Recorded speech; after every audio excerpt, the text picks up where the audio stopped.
ക്ലാസ്സിൽ നമ്മൾ എടുക്കാൻ പോകുന്നത് കൺസ്യൂമർ ബിഹേവിയറിനെ കുറിച്ചാണ്. കൺസ്യൂമർ ബിഹേവിയർ എന്ന് പറഞ്ഞാൽ ഒരു വലിയ ടോപ്പിക്കാണ്.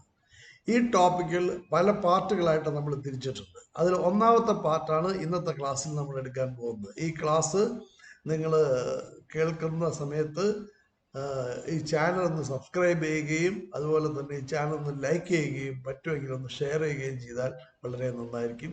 ക്ലാസ്സിലേക്ക് കിടക്കാം. കൺസ്യൂമർ ബിഹേവിയറിൽ നമ്മൾ ആദ്യം പഠിക്കുന്നത് who is a consumer, who is a customer, what is a difference between consumer and customer. Consumer is a person who consume goods and services. Consumer എപ്പോഴും ഒരു വ്യക്തിയായിരിക്കും. Who is a customer, customer may be a person or organization. Customer എന്ന് പറയുന്നത് ഒരു വ്യക്തിയോ അല്ലെങ്കിൽ ഒരു ഓർഗനൈസേഷനോ ആയിരിക്കും. രണ്ടായാലും കൺസ്യൂമറും കസ്റ്റമറും ചെയ്യുന്നത് കൺസംഷനാണ്, അതായത് വസ്തുവകകൾ ഉപയോഗിക്കുക എന്നുള്ളതാണ്. ഇനി എന്താണ് കൺസ്യൂമറിന്റെ importance? Consumer create demand in the market and diversify different services. മാർക്കറ്റിൽ ഡിമാൻഡ് ഉണ്ടാക്കുന്നത് കൺസ്യൂമറാണ്. ഡിമാൻഡിനനുസരിച്ചാണ് ഒരു ഇക്കോണമിയുടെ മറ്റ് ആക്ടിവിറ്റീസ് എല്ലാം വരുന്നത്. അതുപോലെ തന്നെ services, different type of services ആവശ്യപ്പെടുന്നത് കൺസ്യൂമറാണ്. അതുകൊണ്ട് തന്നെ സർവീസസിനെ പലപ്പോഴും ഡൈവേഴ്സിഫൈ ചെയ്യേണ്ടി വരുന്നതും കൺസ്യൂമറിന്റെ പ്രാധാന്യമാണ്. Consumer goods and services consume ചെയ്യുന്നു എന്ന് പറഞ്ഞു. എന്താണ് goods?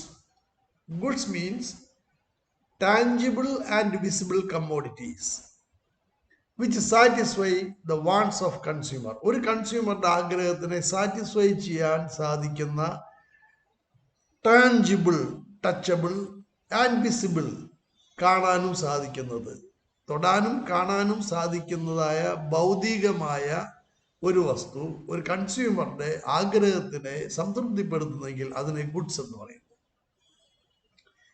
Goods are two types generally, durable and perishable goods. Durable goods are long lasting, കുറെ അധികം കാലം ഉപയോഗിക്കാവുന്ന വസ്തുക്കളാണ് ഡ്യൂറബിൾ ഗുഡ്സ് എന്ന് പറയുന്നത്. Example furniture, TV, pen, etcetera.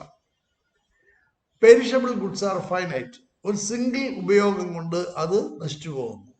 അതായത് it has no shelf life, സൂക്ഷിച്ചു വെച്ച് ഉപയോഗിക്കാൻ പറ്റുന്ന സാധനങ്ങളല്ല പെരിഷബിൾ ഗുഡ്സ് എന്ന് പറയുന്നത്. What are services? എന്താണ് സർവീസസ് എന്ന് പറയുന്നത്? നമ്മൾ പലപ്പോഴും ഗുഡ്സ് ആൻഡ് സർവീസസ് ഒരുമിച്ച് പറയുന്നുണ്ട്. Services are intangible and unseen, തൊടാനോ കാണാനോ സാധിക്കാത്ത വാൺസിനെ സാറ്റിസ്ഫൈ ചെയ്യുന്ന ഒന്നാണ് സർവീസസ് എന്ന് പറയുന്നത്. എന്ന് പറഞ്ഞാൽ it is an action of A professional with certain skill. ഏതെങ്കിലും ഒരു പ്രൊഫഷണലിന്റെ സ്കില്ലിനെ ബേസ് ചെയ്ത് അദ്ദേഹത്തിന്റെ പെരുമാറ്റമാണ് സർവീസ് എന്ന് പറയുന്നത്. Example services of doctors, services of teachers, services of nurses, services of labour. ഈ പറയുന്ന എല്ലാവരുടെയും സ്കിൽ അനുസരിച്ച് അവർ പ്രവർത്തിക്കുന്നു. ആ പ്രവർത്തനം നമ്മൾ വിലയ്ക്ക് വാങ്ങുന്നു. അതാണ് സർവീസസ് എന്ന് പറയുന്നത്. ഇനി economics is A study of human behaviour എന്ന് പറഞ്ഞു. One of the human behaviour is demand. ഒരു വസ്തു ആവശ്യപ്പെടുക എന്നുള്ളത് കൺസ്യൂമറുടെ അല്ലെങ്കിൽ ഒരു ഹ്യൂമൻ ബീയിങ്ങിന്റെ ബിഹേവിയർ ആണ്. അതിനെ ബേസ് ചെയ്ത് ഉണ്ടാക്കിയിരിക്കുന്നതാണ് law of demand. That what is law of demand? Law of demand പഠിക്കുന്നതിന് മുമ്പ് നമ്മൾ പഠിക്കാനുള്ള വേറൊരു കാര്യമുണ്ട്. What is demand? എന്താണ് demand? Demand for a commodity is the quantity of the commodity that a consumer is willing to buy and he is able to afford given prices of goods and services, taste and preferences. നമുക്കിതിൻ്റെ ഒരു മലയാളം അർത്ഥം നോക്കാം. Demand for a commodity is A quantity of the commodity. എത്ര അളവ് commodity ആണോ the consumer is willing to buy, ഒരു consumer വാങ്ങാൻ ആഗ്രഹിക്കുന്നത്, and he is able to afford given prices, ഒരു നിശ്ചിത വിലയ്ക്ക് അയാൾക്കത് സാധിക്കുന്നത്, വാങ്ങാൻ സാധിക്കുന്നത്. Of goods consumers taste and preference. Goods എന്ന് പറയുന്നത് വസ്തു. ഒരു വസ്തു ഒരു നിശ്ചിത വിലയ്ക്ക് കൺസ്യൂമറുടെ വാങ്ങാൻ സാധിക്കുന്നത് എത്രയാണോ അത് അയാൾക്ക് ആഗ്രഹവും കൂടി ഉണ്ടായിരിക്കണം ആ വസ്തു വാങ്ങുന്നതിന്. Because it is based on taste and preference. കൺസ്യൂമറുടെ ടേസ്റ്റ് ആൻഡ് പ്രിഫറൻസ് അനുസരിച്ചാണ് അദ്ദേഹം അത് തീരുമാനിക്കുന്നത്, അത് എത്ര ക്വാണ്ടിറ്റി വാങ്ങണം എന്നുള്ളത്. ഈ അളവിനെയാണ് നമ്മൾ എന്ത് പറയുന്നത്, demand of that particular commodity of the consumer എന്ന് നമ്മൾ പറയുന്നത്. ഇനി ലോ ഓഫ് ഡിമാൻഡിൽ എന്താണ് പറയുന്നത്?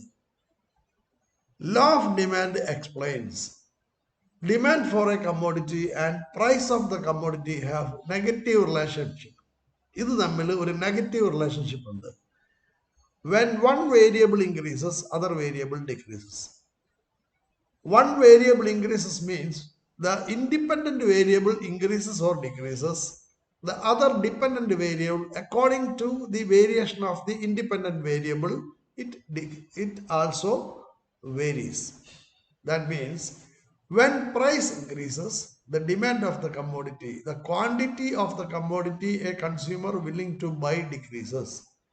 When price of the commodity decreases, the quantity of the commodity a consumer is willing to buy increases. That means price and quantity demanded relationship is negative. And to work this theory, ഈ theory work ചെയ്യണമെങ്കിൽ the following conditions must exist. ഈ താഴെ പറയുന്ന conditions ഉണ്ടായിരിക്കണം. എന്തൊക്കെയാണ്? Consumer behave rationally. Consumer വിവേകപൂർണമായി പെരുമാറുന്ന ഒരാളായിരിക്കണം. മാത്രമല്ല ഒരു മാർക്കറ്റിനെ കുറിച്ച് അയാൾക്ക് ഒരു പൂർണ്ണ വിവരം ഉണ്ടായിരിക്കണം. അയാൾ വാങ്ങുന്ന വസ്തുക്കൾ, അതുപോലെ തന്നെ അതിൻ്റെ സബ്സ്റ്റിറ്റ്യൂട്ട്സ് ഉണ്ടെങ്കിൽ അത്, അതിൻ്റെ വില, അങ്ങനെയുള്ള മുഴുവൻ കാര്യങ്ങളെക്കുറിച്ചും അയാൾക്ക് ഒരു വിവരം ഉണ്ടായിരിക്കണം. അയാൾ വിവേകിയായ ഒരാളായിരിക്കണം. They are on a budget means their income is constant. അവർക്കൊരു ബഡ്ജറ്റ് ഉണ്ടായിരിക്കണം എന്ന് പറഞ്ഞാൽ അവരുടെ ഇൻകം കോൺസ്റ്റന്റ് ആയിരിക്കണം. ഇത്ര രൂപ ഇന്ന വസ്തു വാങ്ങാൻ ഞാൻ മാറ്റിവെക്കുന്നു എന്നൊരു തീരുമാനം ഉണ്ടായിരിക്കണം. Their preference impact is stable എന്ന് പറഞ്ഞാൽ അവരുടെ ടേസ്റ്റ് ആൻഡ് പ്രിഫറൻസ്, ഒരു വസ്തുവിനോടുള്ള അവരുടെ ആഗ്രഹം അത് സ്റ്റേബിൾ ആയിരിക്കണം. അത് ഇടയ്ക്കിടയ്ക്ക് മാറിക്കൊണ്ടിരിക്കുകയാണെങ്കിൽ ഈ തിയറി പ്രാക്ടീസ് ചെയ്യാൻ പറ്റില്ല. Prices of related goods remain constant. നേരത്തെ നമ്മൾ റാഷണലി എന്ന് പറയുന്ന സമയത്ത് പറഞ്ഞു ഇതുമായി ബന്ധപ്പെട്ട മറ്റു വസ്തുക്കളുടെ വില സെയിം ആയിരിക്കണം. അതിന് മാറ്റം വരുന്നതിനനുസരിച്ച് ഇതിൻ്റെ ക്വാണ്ടിറ്റി ഓഫ് ഡിമാൻഡിലോ അല്ലെങ്കിൽ പ്രൈസിലോ മാറ്റം വരാം. പ്രൈസിൽ മാറ്റം വന്നാലും ക്വാണ്ടിറ്റി ഓഫ് ഡിമാൻഡിൽ മാറ്റം വരാതിരിക്കാം. അതുകൊണ്ട് ഈ തിയറി പ്രാക്ടീസ് ചെയ്യണമെങ്കിൽ റിലേറ്റഡ് ഗുഡ്സിന്റെ പ്രൈസ് സ്റ്റേബിൾ ആയിരിക്കണം. Their purchase for maximum utility. ഇനി അവർ വാങ്ങുന്നത് അവരുടെ മാക്സിമം യൂട്ടിലിറ്റിക്ക് വേണ്ടിയായിരിക്കണം.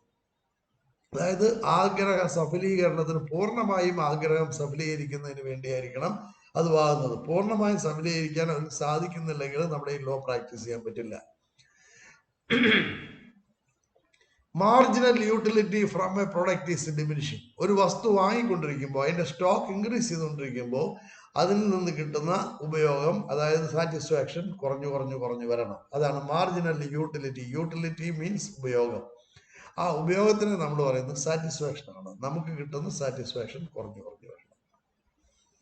ഇനി ഇതിനെ നമുക്ക് ഒരു ടേബുലർ ഫോമിൽ പ്രസന്റ് ചെയ്താൽ ഈ ഇൻവേഴ്സ് റിലേഷൻ നമുക്ക് ഇവിടെ പറയാൻ പറ്റും. ഇതിനെ നമ്മൾ സിംബോളിക് ആയിട്ടാണ് പ്രസന്റ് ചെയ്തിരിക്കുന്നത്. Price P1 P2 P3, quantity Q1 Q2 Q3. P1 price ആയിരിക്കുമ്പോൾ ക്വാണ്ടിറ്റി Q1 ആണ്. അതായത് P1 പ്രൈസ് 10 ആണെന്ന് വിചാരിക്കുക. അപ്പൊ ക്വാണ്ടിറ്റി 5 ആണെന്ന് വിചാരിക്കുക. P2 പ്രൈസ് 10ൽ നിന്ന് അത് 8ലേക്ക് മാറിയപ്പോൾ, അല്ലെങ്കിൽ 10ൽ നിന്ന് അത് 6ലേക്ക് മാറിയപ്പോൾ കുറഞ്ഞപ്പോൾ ഇവിടെ ക്വാണ്ടിറ്റി നമ്മൾ നേരത്തെ പറഞ്ഞത് 5 ആണ്. 5ൽ നിന്ന് ചിലപ്പോൾ 7ഓ 8ഓ ആയിട്ട് കൂടാം. P2ൽ നിന്ന് P3യിലേക്ക് ഇത് കുറഞ്ഞപ്പോൾ ക്വാണ്ടിറ്റി നമ്മൾ നേരത്തെ പറഞ്ഞിരുന്ന 6ഓ 8ഓയിൽ നിന്ന് അത് കൂടി 10ഓ 12ഓ ഒക്കെ ആവാം. അതാണ് ഈ ഇൻവേഴ്സ് റിലേഷൻഷിപ്പ് എന്ന് പറയുന്നത്. ഇതിനെ നമ്മൾ ഗ്രാഫിക്കലി പ്രസന്റ് ചെയ്തിട്ടുണ്ട്. ഗ്രാഫിക്കലി പ്രസന്റ് ചെയ്യുമ്പോൾ നമ്മൾ നേരത്തെ പറഞ്ഞൊരു കാര്യമാണ്, ഡിപ്പെൻഡന്റ് വേരിയബിളിനെ തീരുമാനിക്കുന്നത് ഇൻഡിപെൻഡന്റ് വേരിയബിൾ ആണ്. The independent variable means X is the function of P. X എന്ന് പറയുന്നത് നമ്മൾ ക്വാണ്ടിറ്റിയാണ് ഉദ്ദേശിക്കുന്നത്. പി എന്ന് പറയുന്നത് നമ്മൾ പ്രൈസ് ആണ്. Function of price is quantity of the commodity demanded. Quantity of the commodity demanded is determined by the price.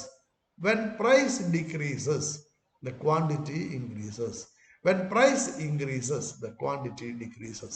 Hence, this is called the demand curve. ഇതിനെയാണ് demand curve എന്ന് പറയുന്നത്. The demand curve move downwards.